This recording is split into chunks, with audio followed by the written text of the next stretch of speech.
Law classes के YouTube channel पर आपका हार्दिक स्वागत है। मैं हूं अशोक गोदारा। आपने कल के सेशन में पढ़ा था इंडियन कॉन्स्टिट्यूशन का हिस्टोरिकल बैकग्राउंड। हम आज देखेंगे कि कॉन्स्टिट्यूएंट असेंबली मीन्स संविधान सभा का गठन कैसे हुआ, इसमें कितने मेंबर थे, मेंबर कैसे इलेक्ट हुए, वो सारा का सारा प्रोसेस है हम आज के इस वीडियो सेशन में देखेंगे। संविधान सभा की बात करते हैं तो इंडिया में सबसे पहले संविधान सभा की बात की थी 1922 के अंदर। 1922 में सबसे पहले महात्मा गांधी, हमारे राष्ट्रपिता महात्मा गांधी ने ये कहा था कि भारतीयों के लिए एक संविधान सभा होनी चाहिए, लेकिन इस बात को उस समय अंग्रेजों ने नहीं माना।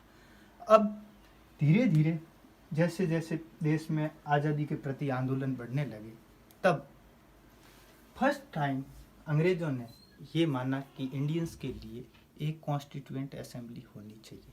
ये पहली बार कब अंग्रेज़ों ने ये बात मानी? ये अंग्रेज़ों ने बात मानी थी अगस्त 1940 अगस्त 1940 के अंदर एक अगस्त प्रस्ताव आया था। उसके अंदर अंग्रेज़ों ने ये बात मानी कि भारतीयों के लिए एक कॉन्स्टिट्यूएंट असेंबली होनी चाहिए, but Indians have rejected this proposal. Why? What is the reason behind this proposal that's Indian have rejected? इसके पीछे मेनली ये रीज़न थे कि इसमें अंग्रेज़ों ने कहा था कि इसमें जो मेंबर होंगे, generally in a constituent assembly members are Indians, but all member are not Indian. इस वजह से इस प्रस्ताव को भारतीयों ने रिजेक्ट कर दिया। After that second time in 1942 second time एक प्रस्ताव आया, उसको हम कहते हैं क्रिप्स मिशन। क्रिप्स मिशन आया जिसके हेड थे सर स्टीफर्ड क्रिप्स। इस प्रस्ताव में ये कहा गया था और अंग्रेज़ों ने फर्स्ट टाइम स्वीकार भी किया कि भारतीयों के लिए एक संविधान सभा होनी चाहिए और संविधान सभा का गठन किया जाना चाहिए, लेकिन इस प्रस्ताव को भी भारतीयों ने नहीं माना और इसको रिजेक्ट कर दिया। इसके पीछे रीजन क्या थे, क्यों इसको रिजेक्ट किया गया? क्रिप्स प्रस्ताव को इसलिए रिजेक्ट कर दिया गया कि इसमें कहा गया था कि after the end of second world war एक संविधान सभा का गठन किया जाएगा, और हमने कहा था कि आफ्टर सेकेंड वर्ल्ड वॉर के बाद क्यों, अभी क्यों नहीं? इसी चीज़ को लेकर भारतीयों में और ब्रिटिश में मतभेद हुए और इस प्रस्ताव को भी रिजेक्ट कर दिया गया। इसके बाद आफ्टर दैट थर्ड प्रपोजल आया।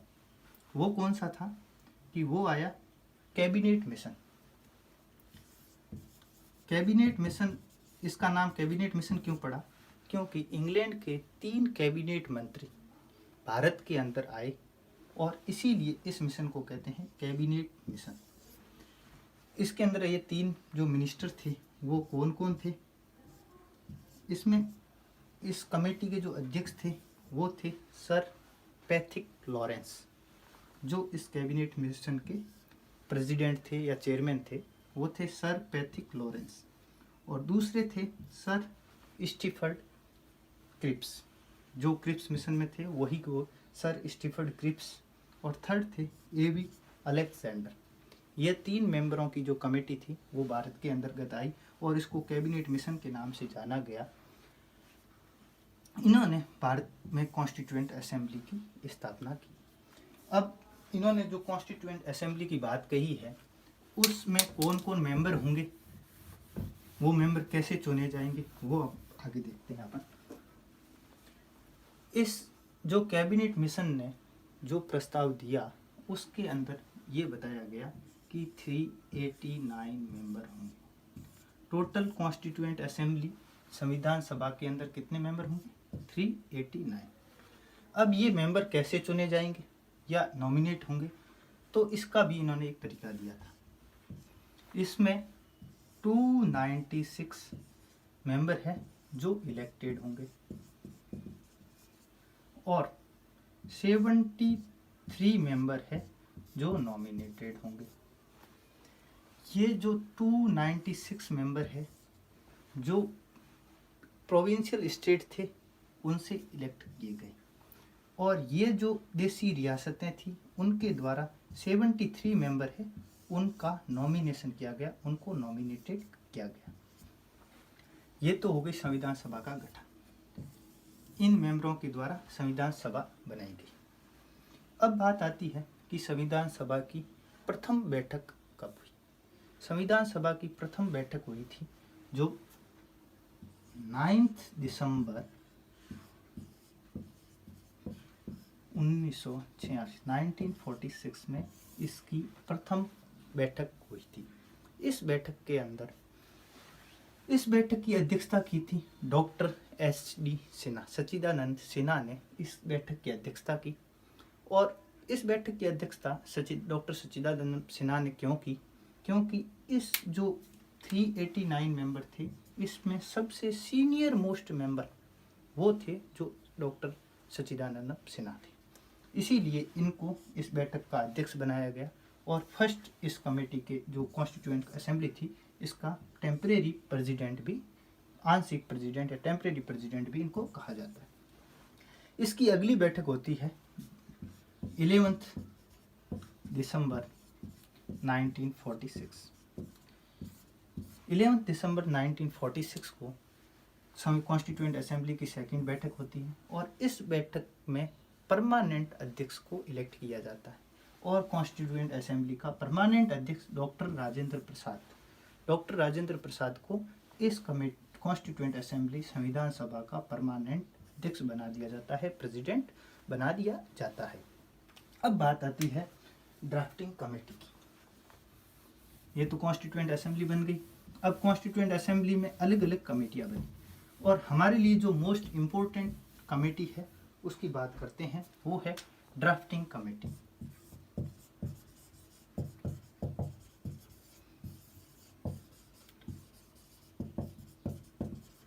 Drafting committee.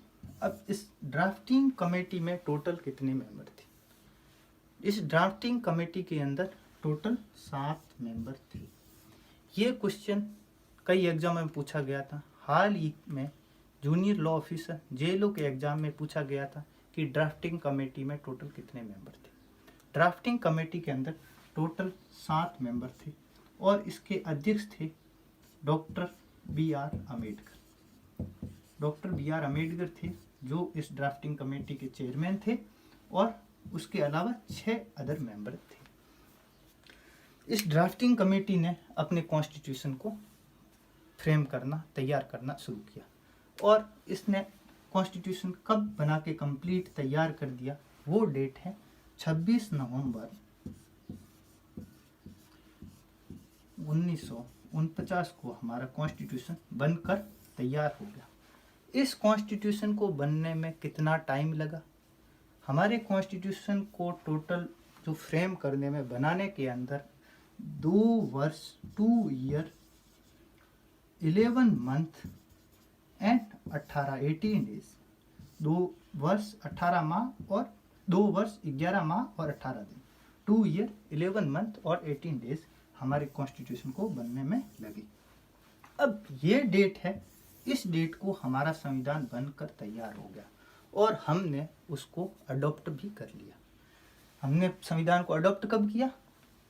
अडॉप्ट किया था 26 नवंबर 1949 को, लेकिन हमारा संविधान इस दिन लागू नहीं हुआ था, पूर्ण रूप से लागू नहीं हुआ था, केवल आंशिक रूप से कुछ आर्टिकल है, जो टोटल 16 आर्टिकल है जो हमारे संविधान के इस डेट को लागू हो गए। ये क्वेश्चन एग्जाम में कई बार पूछा जाता है कि हमारा जो कॉन्स्टिट्यूशन है, इंडियन कॉन्स्टिट्यूशन है, वो अडॉप्ट कब किया गया था, अंगीकृत कब किया गया था। अंगीकृत की बात पूछे तो हमें ध्यान रखना है 26 नवंबर 1949 को, 1949 को हमारा कॉन्स्टिट्यूशन है जो अडॉप्ट किया गया। इस दिन, अब आज की प्रेजेंट टाइम में इस दिन हम विधि दिवस, लॉ दिवस के नाम से इस डेट को मनाते हैं। अब बात आती है कि हमारे जब कॉन्स्टिट्यूशन 26 नवंबर 1949 को बनकर तैयार हो गया, तो लागू हमारा कॉन्स्टिट्यूशन 26 जनवरी 1950 को हुआ। ये तो आप सभी जानते हो कि हमारा संविधान है जो 26 जनवरी 1950 को लागू हुआ, और इसे हम गणतंत्र दिवस और रिपब्लिक डे के रूप में हमें अभी भी मनाते हैं। तो हमारा कॉन्स्टिट्यूशन बन के तो इस डेट को तैयार हो गया, लेकिन लागू इस दिन हुआ। तो हमने इतने दिन इंतजार क्यों किया? जब बना उसी टाइम लागू क्यों नहीं किया? इसके पीछे रीजन ये है, इसके लिए आपको थोड़ा हिस्ट्री में बैक जाना होगा। 1930, इससे पहले एक कांग्रेस का लाहौर सेशन हुआ था दिसंबर 1929। उसके अंदर यह प्रस्ताव पारित किया गया था कि सभी भारतीय 26 जनवरी, प्रत्येक वर्ष की 26 जनवरी को हम स्वतंत्रता दिवस के रूप में मनाएंगे। लेकिन हमें आज़ादी थी जो 15 अगस्त को मिल गई। तो इस ऐतिहासिक दिवस की महत्व को बनाए रखने के लिए हमने 26 जनवरी 1950 को हमारा कॉन्स्टिट्यूशन है उसको लागू किया। अब बात आती है कि जब 26 नवंबर 1949 को हमारा कॉन्स्टिट्यूशन बन गया था, उस दिन कौन कौन से आर्टिकल लागू हो गए। अब कौन कौन से आर्टिकल लागू हो गए, ये बात कहाँ दी हुई है? यह बात हमारे संविधान के ही आर्टिकल नंबर 393 में दी हुई है। 393 में क्या दिया हुआ है कि इस कॉन्स्टिट्यूशन को बनते ही कब बन के तैयार हो गया? 26 नवंबर 1949 को। उस दिन ही 16 आर्टिकल है जो लागू हो जाएंगे। बाकी रिमेनिंग आर्टिकल है, रिमेनिंग पार्ट है कॉन्स्टिट्यूशन का, वो पार्ट लागू हुआ था जो हुआ था 26 जनवरी 1950 को। अब ये 16 आर्टिकल कौन कौन से थे जो लागू हुए थे? तो इसमें फर्स्ट थे जो सिटीजनशिप से रिलेटेड जितने भी प्रोविज़न हैं वो लागू हुए। उसके बाद में प्रेसिडेंट से रिलेटेड जो प्रोविज़न थे वो, बाकी इलेक्शन कमीशन और इलेक्शन से रिलेटेड प्रोविज़न थे वो, और ये आर्टिकल 393 इटसेल्फ, ये प्रोविज़न थे जो हमारा कॉन्स्टिट्यूशन लागू हुआ, कॉन्स्टिट्यूशन बन के तैयार हुआ 26 नवंबर 1949 को, उसी दिन लागू हो गए। और रिमेनिंग पार्ट था हमारे कॉन्स्टिट्यूशन का, वो पार्ट लागू हुआ 26 जनवरी 1950 को। धन्यवाद। इसी तरह वीडियो देखने के लिए हमारे YouTube चैनल पर बने रहिए और सब्सक्राइब और लाइक का बटन जरूर दबाएं। धन्यवाद।